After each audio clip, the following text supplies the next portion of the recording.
E aí galera, tudo bem com vocês? Vamos aí para mais uma edição do 6x1 Responde, que é aquele quadro onde vocês fazem perguntas, eu as respondo em vídeo, vocês fazem novas perguntas nos comentários desse vídeo, eu respondo num próximo vídeo e assim a gente vai até o fim dos tempos. Então desde o início eu já peço para você deixar o like no vídeo, se inscrever no canal caso ainda não seja inscrito e claro, usar os comentários para manifestar as suas opiniões e deixar o seu questionamento para o próximo vídeo. A primeira é do Matheus Moreira Bellini. Analisando desempenhos individuais, podemos afirmar que neste ano o Cruzeiro contratou bem ou mal? Veio uma barca de pernas de pau ou todos, inclusive os garotos que subiram da base, sentiram o reflexo de um time mal treinado? Matheus, obrigado pela pergunta. Cara, eu acho que as duas afirmações que você fez, elas coexistem, tá? Primeiramente, o Cruzeiro fez contratações ruins? Na minha opinião, sim, tá? Por exemplo, a contratação do Robertson, injustificável, um atacante que não faz gol, não faz muito sentido. Outra contratação questionável, Machado, que era reserva na Série C. Como que você quer subir da Série B para a Série A trazendo um reserva da Série C? Mas entre esses 10 nomes que o Cruzeiro anunciou a contratação, até o momento que eu estou fechando esse vídeo, alguns jogadores do Cruzeiro foram boas aquisições. Por exemplo, o Marcelo Moreno é um ótimo atacante para o nível de Série A, para a Série B mais ainda. Jogadores como o próprio Angulo, eu enxergo que tem um bom potencial para nos ajudar. O Marlon é um zagueiro que já se provou de bom nível para jogar uma Série B de Campeonato Brasileiro. Foi capitão, titular em time que foi até campeão com folgas. Então eu diria que nesse momento o Cruzeiro fez algumas contratações boas, outras contratações difíceis de entender e principalmente o Cruzeiro trouxe muitas apostas, né? Everton Felipe é uma aposta, o próprio Angulo é uma aposta, Jonathan Robert, aposta. Então é muito jogador que a gente não sabe exatamente o que esperar dele, até porque são caras de pouca vivência no futebol profissional. Agora eu não tenho dúvida que tendo um treinador de verdade agora, como a gente espera que o Anderson se prove, embora o Anderson já tenha mostrado uma carreira muito mais sólida que a do Adilson, tendo um técnico, eu acho que todo mundo vai render melhor. Jogadores da base, os jogadores mais experientes, até o Robertson eu acho que vai jogar melhor, tendo um treinador que sabe como quer armar o seu time, jogadores que entendam qual é a sua função dentro de campo. Porque infelizmente o trabalho do Adilson mais uma vez foi muito ruim, coisa que ele vem colecionando aí há 10 anos, né? Não foi um trabalho ruim na vida, foram praticamente todos. E insisto que apesar do time ter feito partidas bem ruins nesse início de ano, não se trata de um bando de pernas de pau, tá? Os jogadores jovens que o Cruzeiro tem são caras de muito potencial e eu só acho importante que a gente lembre uma coisa: jogador nenhum tá pronto com 18 anos, jogador nenhum tá pronto no seu 5º jogo como profissional. A gente tem que ter muito mais paciência com jogadores jovens do que com atletas já consolidados, porque o jogador mais velho que não fez nada em 5, 10 anos de carreira, aí não faz nem sentido apostar, né? O Gabriel Vitor pergunta: você acha que jogadores como Maurício, Jadson e Kaká ficarão até o final da temporada? Gabriel, obrigado pela pergunta. Eu acho que aí a gente tem um pequeno paradoxo, né? Se porventura esses caras continuarem jogando e se destacarem, a chance deles continuarem no Cruzeiro é muito menor do que se eles ficarem aí no ostracismo, no banco ou sem jogar. Simplesmente porque o futebol europeu, pelo menos os grandes clubes, buscam cada vez mais jogadores muito novos, nessa faixa de 18, 19 anos, porque é uma idade que eles podem amadurecer o jogador, terminar de formá-lo dentro dos parâmetros que o futebol europeu gosta, né? E assim até mesmo revender eles futuramente para ter uma margem muito grande. Na minha avaliação, os 3 jogadores citados aí, Kaká, Jadson e Maurício, eles têm muito potencial de evolução e capacidade de sim jogarem em clubes importantes da Europa no futuro.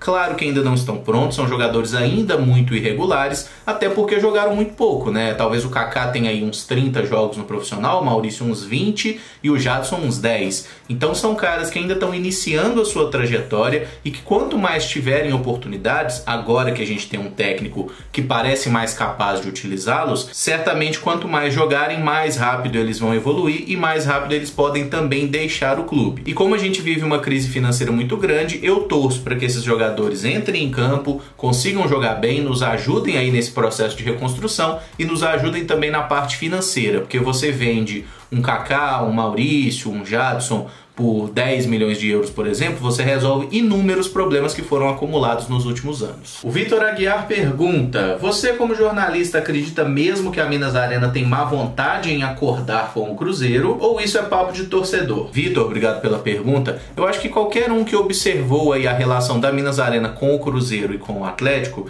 já notou que existe uma boa vontade maior dessa empresa para com o nosso rival. As condições para que jogassem a final da Libertadores 2013, aquele episódio episódio lá atrás também de tocar o hino do Atlético no estádio do Cruzeiro na final de campeonato estadual, foram coisas que acabaram corroendo muito essa relação do Cruzeiro com a Minas Arena e sempre existiu uma grande tensão entre as partes. Só que, quando a gente olha, por exemplo, para o que a Minas Arena fez, rompendo o contrato com o Cruzeiro ano passado por causa das dívidas e agora tentando essa negociação, até dando um certo valor de desconto aí, né, no total que o Cruzeiro vai pagar, facilitando aí também um prazo para pagamento, dando uma carência de 2 anos, tudo isso me faz crer que nesse momento o Cruzeiro vem construindo uma relação um pouco mais branda e um pouco mais sustentável mesmo com essa empresa. Até quando isso vai durar eu não sei, eu acho que é muito nítido que as pessoas que comandam a Minas Arena têm uma inclinação pró-Atlético Mineiro, só que o Atlético Mineiro vai ter o seu estádio próprio e não vai ter relação nenhuma com a Minas Arena daqui a pouco.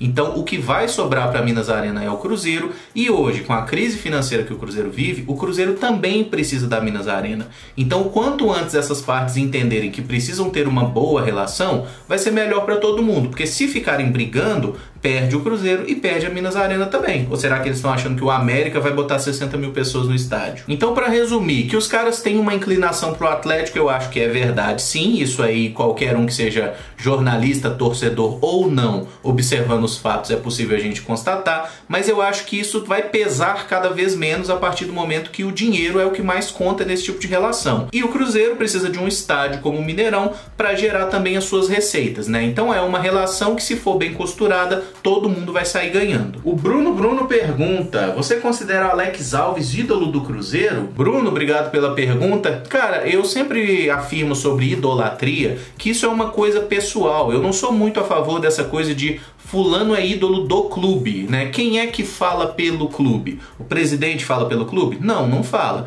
Então, assim, idolatria é uma coisa pessoal. Eu posso ter um camarada como ídolo, a pessoa do lado torce pro mesmo clube e pode enxergar diferente. O que eu posso dizer é que o Alex Alves é um dos caras que mais me influenciou na época de escola, época de criança ali, a ser um torcedor do Cruzeiro. Eu nunca cogitei torcer por outro clube, porque a minha família é praticamente todo mundo cruzeirense, então a gente já teve essa orientação desde muito novo. Mas ali em 98, principalmente, que o Alex Alves jogou bem, em 99, então, que ele comeu a bola, foi artilheiro e tudo mais, nesse período é muito importante na formação do torcedor. Eu tinha ali meus 9, 10 anos e nessa época o Alex Alves, as comemorações de capoeira dele, né, era uma coisa que estão na memória até aqui. Então eu te respondo que na minha memória o Alex Alves é um ídolo sim, né, o Alex Alves que inclusive já faleceu. O fato dele ter jogado no Atlético depois é irrelevante pra mim, até porque ele não fez porcaria nenhuma por lá, né? Mas fato é que ele marcou muito na passagem do Cruzeiro e eu estendo a pergunta pra vocês, se consideram ou não o Alex Alves como ídolo do clube. O Anderson Saba pergunta: você ainda acredita que o Robinho tem algo a oferecer ou acha que não será mais útil porque nunca está bem fisicamente? Anderson, obrigado pela pergunta. Eu acho que o Robinho sim tem condição de entregar mais e tem condição de ajudar o Cruzeiro, simplesmente porque esse negócio de nunca estar bem fisicamente é um pouco questionável, né? A temporada 2017 ele teve muitos problemas de lesão. Na temporada 2018 ele se lesionou muito pouco e jogou muito bem. E como ele mesmo explicou depois, 2017 ele estava enchendo a lata, parece que ele tinha separado da mulher, algo assim. 2018 ele deu uma sossegada, focou no campo, jogou bola e a coisa caminhou. 2019 o ano foi uma merda para todo mundo e ele inclusive tem a sua participação porque era um dos paneleiros sim, e ele teve uma lesão no final de temporada. Agora ele está retornando de uma lesão grave e sentir pequenas lesões ou pequenas dores numa recuperação de lesão é uma coisa natural para esse momento. A gente só vai saber se o Robinho está bem fisicamente ou não daqui a alguns meses, né? Provavelmente quando o futebol voltar a gente vai ter uma noção mais clara sobre isso. Mas por qualidade técnica eu não tenho dúvida que o Robinho tem condição de nos ajudar. Ele ainda é um jogador relativamente novo, está com 32 anos, então tem lenha para queimar sim, mas depende muito mais dele se cuidar no extracampo, né? Maneirar nas cachaças, do que qualquer outra coisa. O Orlando Silva pergunta: você acredita que o nosso novo técnico deve reintegrar o meia Cezinha que está emprestado? Você acha que ele tem muito talento, que dá para fazer uma boa grana, ou é só mais um jogador mediano? Orlando, obrigado pela pergunta. Até aproveitando a resposta anterior sobre o Robinho, eu acho que o problema do Cezinha é a mesma coisa. Passa muito mais por ele se cuidar e estar focado na carreira do que qualquer outro fator, seja lesão, seja técnico, seja oportunidade. O Cezinha apareceu muito bem na base do Cruzeiro, com 16 anos ele já estava jogando Copa São Paulo pelo time sub-20. O problema é que ele meio que estagnou, né? Ele teve um momento de muito brilho, depois foi caindo de desempenho, foi abaixando o nível, virou reserva do time desde a temporada 2017, ficou no banco, teve uma passagem aí de 1 ano e meio pelo Palmeiras emprestado, não conseguiu se firmar por lá também, tanto que o Palmeiras não quis comprá-lo, né? E ele voltou para o Cruzeiro e agora foi emprestado ao América de Natal, onde também não está se destacando. Qualidade técnica eu não tenho dúvida que ele tem, mas ele tem pouco tempo para provar que merece uma nova chance do Cruzeiro,